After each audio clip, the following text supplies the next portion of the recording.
comes to your mind when you hear the word intrusion? Anyone? Yes, thieves. Thieves. Okay, someone Authorized else. Getting access. access without authority. Accessing something without authority.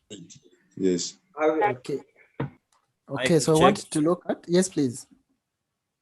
Illegal entry. Illegal entry. Very good. Thank you. So I want to look at how we can be able to prevent some of those things that you have talked about.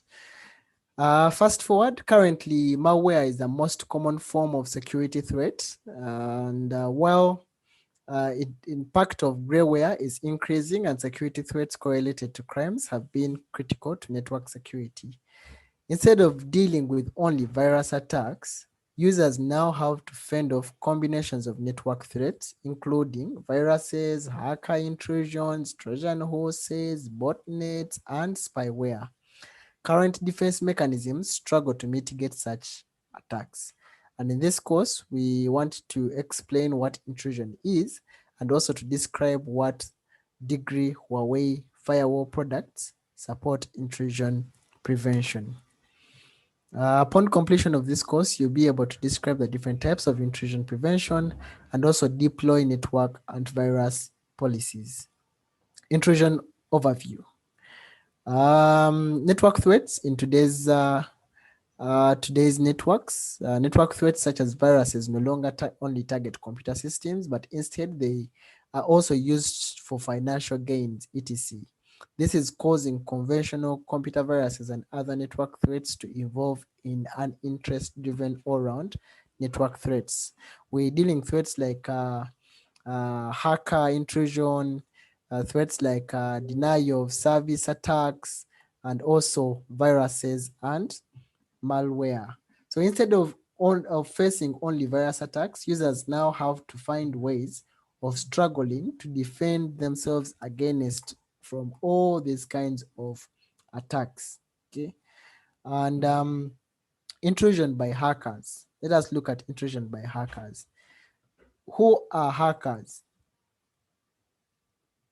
Someone today told me wanted to become a hacker at the beginning of this class.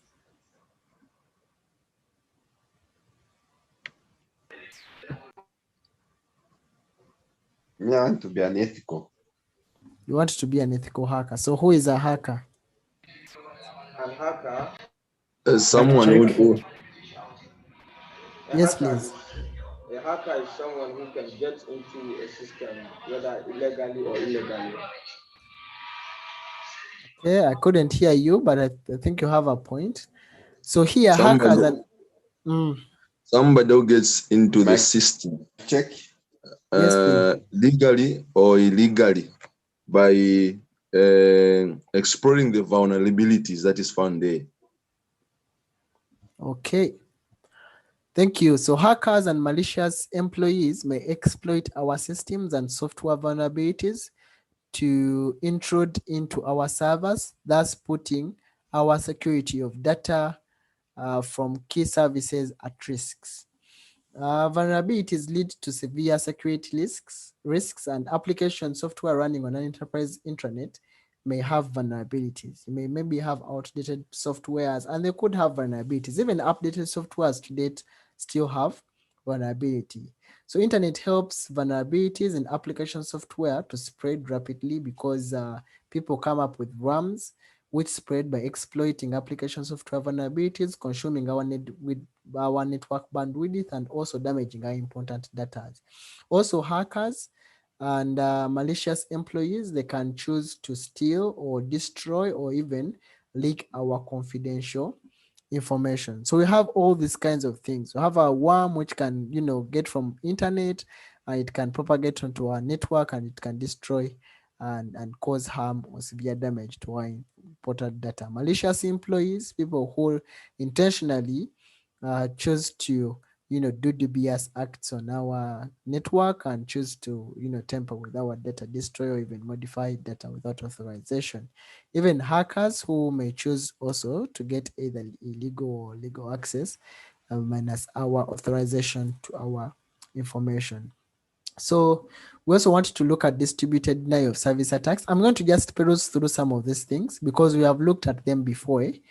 And this there is now a global black industry chain based on the distributed denial of service attacks that has an aim of financial gain. These attacks may be launched for blackmailing or disrupting competitors. Your competitor may choose to find a vulnerability and to make sure they crash you so that they be the ones only online at that given time. So these attacks will occupy your bandwidth to bring down your network and exhaust your server resources to prevent the server from responding to user requests or even crash the system entirely, ultimately causing your services to fail. They can either use a UDP flood, or they can use botnets, or they can use a botnet to send SYN floods or IMCP floods, or even normal users who may have at their center and they decide to try and attack your enterprise or use a CNC attack or even smurf your network. So we looked at the distributed denial of service attack. I don't want to spend a lot of time on it. We also want to look at viruses and malware. And an increasing number of enterprise service applications depend on IT information systems, and the operation of services under threat from viruses, Trojan horses, and spyware. People even up to date still get ransomwares, and their files get corrupted with different extensions. Who has gone through that? Has anyone in this call had an issue where their data is once encrypted with weird extensions, and people are asking them for money to decrypt? Yes. Yes, I had myself. Oh, okay. Yes, most of us who have been very inquisitive and been getting things off the internet have, for one reason or another, gone through that phase. But yeah, those are malwares and viruses. So like we said, what is an intrusion? You people told me already. And it can lead to things like, tampering with web pages, cracking system passwords, copying and viewing sensitive data, obtaining user passwords using network sniffing tools, like we shall see in our offensive course, and also accessing servers without authorization, obtaining raw packets with special hardware, or even implanting Trojan horses in our host systems. So if a hacker is going to intrude, they can, it's a threat, and it also they can cause damage, unauthorized access, unauthorized tampering, and unauthorized damage. Even a hacker himself, he can gain unauthorized access, he can tamper with your data, and he can also damage your data. Even the distributed denial of service attack, it can gain unauthorized access to your systems, but usually they do not tamper with your data because they can't modify it. They are just populating and making your server with a lot of requests to respond to, but they can cause damage, right? They can cause damage to your systems. Viruses and malwares, they can gain unauthorized access, tamper with your data, and also at the same time damage your information. So these are some of the similarities from these threats. So an intrusion is an unauthorized attempt to access information system resources and also to tamper with system data and paralyze the system. The purpose of an intrusion is to compromise the system integrity, confidentiality, availability, and controllability. Intrusion prevention overview. How can you be able to protect yourself against the intrusion prevention? Just like in real life, you have, if you're going to transfer some kind of data or money, you need to have some kind of secure transmission vehicle, which is going to be armored with bulletproof. These guys can only not open from, from outside. They can only open from the inside, things like that, right? So you have your kind of secure transmission VPN. Even when you get to your, premises, you have a door kind of firewall. You have someone who is going to be at the door, and you need to put in your card for you to either be authenticated in or out. And without your pass, you cannot access the enterprise. You have some kind of ID control system for ID authentication and access control, and it's a watchman here telling you, boss, are you a member of this stuff? So even the same applies. You have your door firewall, and also you have your access control system for ID authentication to authenticate whoever accesses your systems. Still also security, hardened room, security hardened and immunity. You maybe built a room, 3 layers. You also have a monitoring room, security room, where you are going to monitor your traffic and see whatever data is coming in, whatever data is going out. You also need to have intrusion, detection system. You have some kind of system that is going to see if someone, is maybe moving around your perimeter, minus them being authorized to access the premises. So intrusion prevention systems. An intrusion prevention system is an intelligent intrusion detection and prevention product. And as well as detecting intrusion, it also prevents and terminates intrusion behaviors using certain ways of responding, protecting the information in real time against substantial attacks. So it's a kind of system that is going to detect, but it does only not detect, but it's also able to be to prevent the attacks from happening by looking at that information and behavior and then acting accordingly. So the ISP, the IPSs, the intrusion prevention systems, can be deployed in the following ways. We have the offline mode and the inline mode. In the offline mode, they are deployed on the switch to perform port mirroring through the switch. In the inline mode, they are deployed in a serial mode to block traffic in real time. Offline, through the switch, and they just perform port mirroring. In inline, they're deployed in serial mode to block attacks in real time. That's the difference between the two. The technical features of an intrusion prevention system. We have real time attack blocking. They can be able to block real time attacks. They can also zero configurations to go online, and the system provides a default intrusion prevention system security profile that can be directly referenced. We also have service awareness. With service awareness, these prevention systems can detect exceptions or even attacks at an application layer. With user-defined rules, here you can they support the customization of intrusion prevention rules to give the best possible responses to the latest threats. They are also able to learn. They have self-learning and self-adaptation, and it minimizes the rates of false negatives because it keeps on learning, and also false positives through self-learning and self-adaptation to reduce the impact on services. And we have looked at real-time blocking, and we said that they detect and block network attacks in real time. So that is what we're calling the intrusion, the features of intrusion prevention services.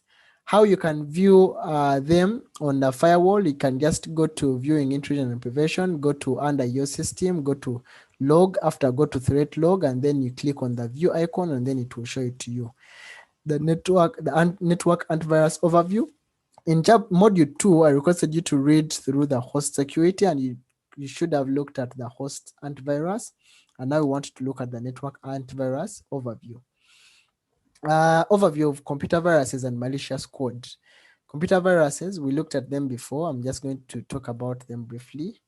But computer virus is a set of self-replicable instructions or program code compiled independently or embedded in a computer program to affect a computer's use by damaging its normal way of function or even data. Whereas malicious code, it is just a program that conveniently inlays code into another program, right? It just installs its own code into another program to run intrusive or disruptive programs and damage the security and integrity of our data on affected computers. Okay, so there are ways we can categorize computer viruses, either by functions of malicious code, whether it's a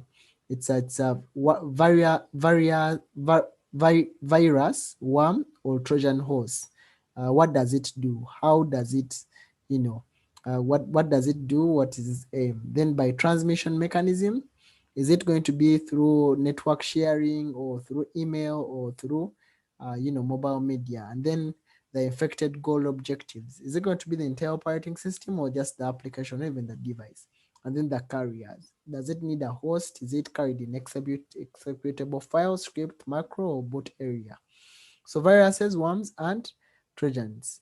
These are some of the differences. You can choose and get time and go through this. Like the existence, viruses operate like parasites. They need a host for them to survive, whereas worms, they are independent and they can survive on their own. And also Trojan horses need hosts. In terms of replication, the virus has the capability to insert itself into a host or a program. And then worms, they just keep on reproducing and self-replicating.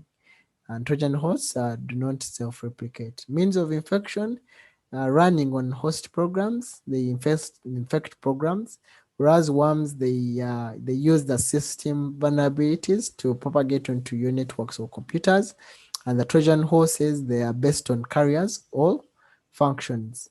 Their target, viruses usually mainly focus on local files, and worms computers on the network, whereas Trojan horses, they are zombie hosts, like the Internet of Things, cameras, IP cameras, your laptops, and everything on the network. Targeting mechanism, viruses target computer users, whereas worms target programs, and Trojan horses are used for remote control. Affected targets, it affects the file system of the operating system, whereas the worms, they affect the network performance and system performance. And Trojan horses, they deal with information theft and denial of service.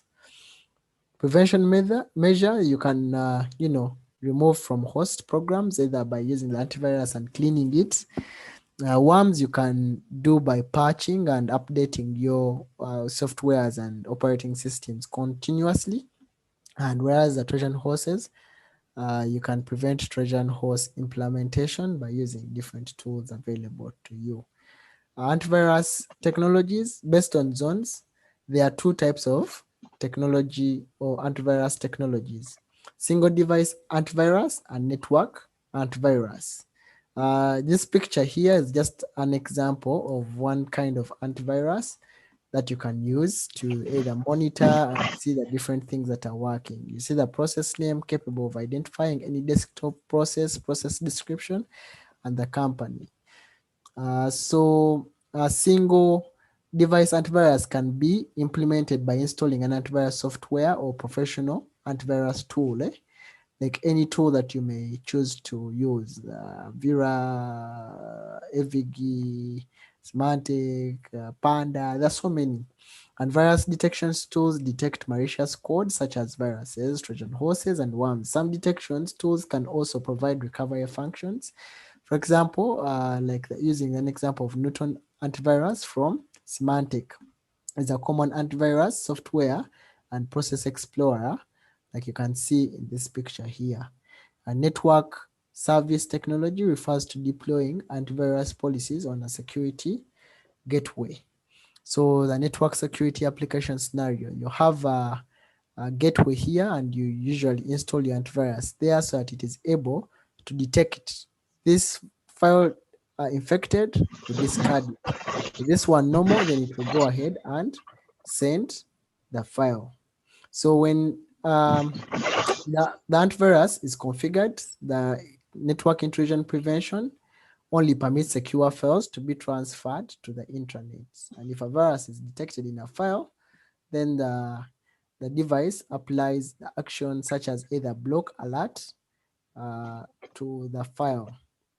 So there are modes of implementing gateway antiviruses. We have proxy scanning mode and flow scanning mode.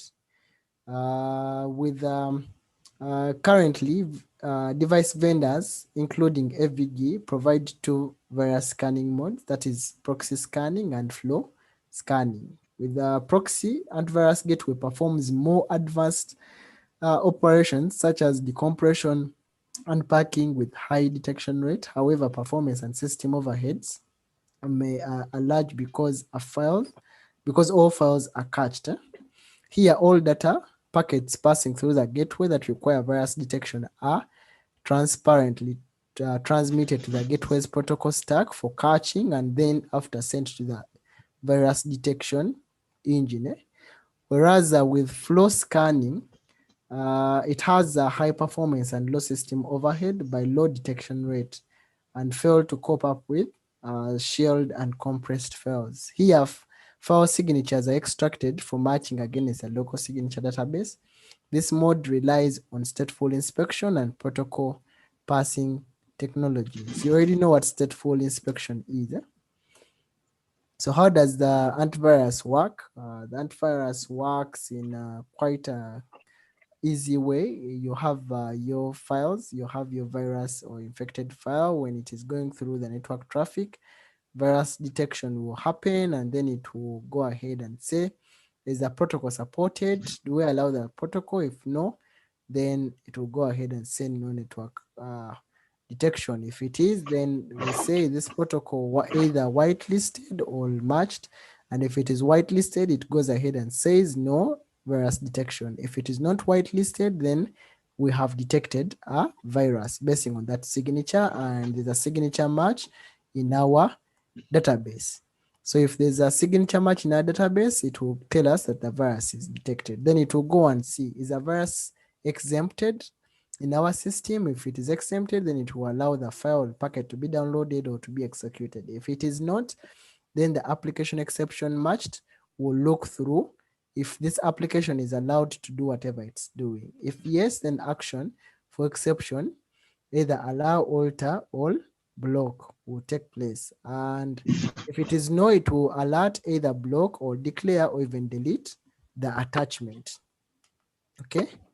Then antivirus response actions, the actions taken by the firewall when a virus is detected.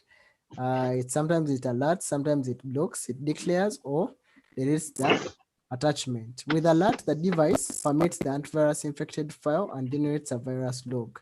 With blocking, the device blocks the virus with infected file and generates a antivirus log. With declare, for a virus with infected email message, the device permits it, but also adds information to the email body to announce the detection of virus and also generates a virus log. And this action applies only to SMTP and POP3. Okay.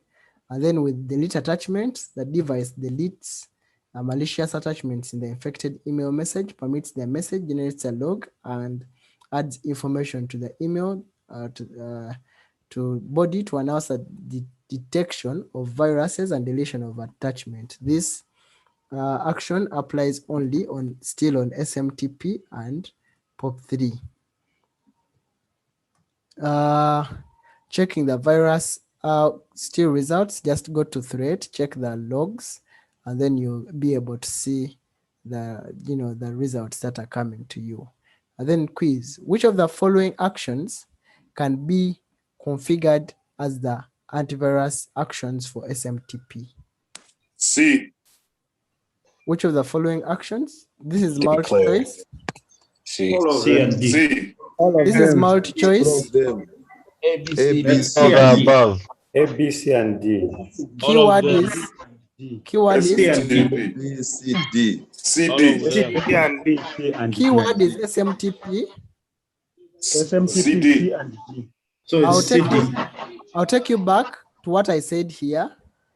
I said when it comes to SMTP, we have declare and delete. SMTP is simple mail transfer protocol. When you're trying to send an email which has an infected file, for a virus infected email message, the device with declare, it will the device permits, but it adds information to the email body to announce the detection of virus and generates a virus log. This action only applies to SMTP and POP3. I remember I highlighted that and I hit on that. And I also said with delete, the device deletes malicious attachments in the infected email message and permits the message generates a log and adds the information to the email body to announce that detection of viruses and deletion of attachment. And I also said this also applies to SMTP, all POP3. These ones do not necessarily apply to SMTP. We are looking at files on our server where the firewall and the antivirus will notify you. But as far as SMTP is concerned, we are looking at declare and delete attachment. So once again, which of the following actions can be configured as antivirus actions for SMTP? CD.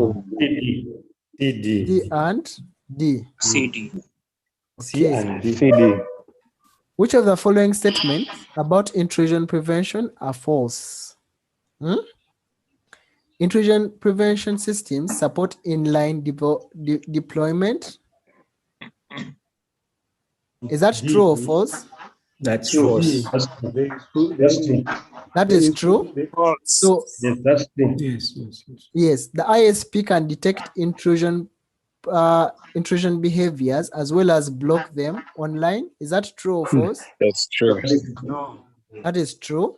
Viruses can be regarded as a type of intrusion and defended against accordingly. Is that true? That's true. That's true. Definitely true. The ISPs can interwork with the firewall for real-time blocking. That's false. No. That's false. That's false. That is false. False. That's Okay. false. All right. Thank you. And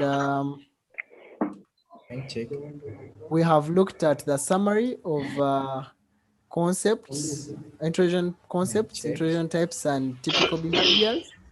We have looked at intrusion detection systems and intrusion prevention systems. We have also looked at the antivirus concepts and basic principles. Thank you. And that brings us to the end of that chapter. And I'll stop the recording.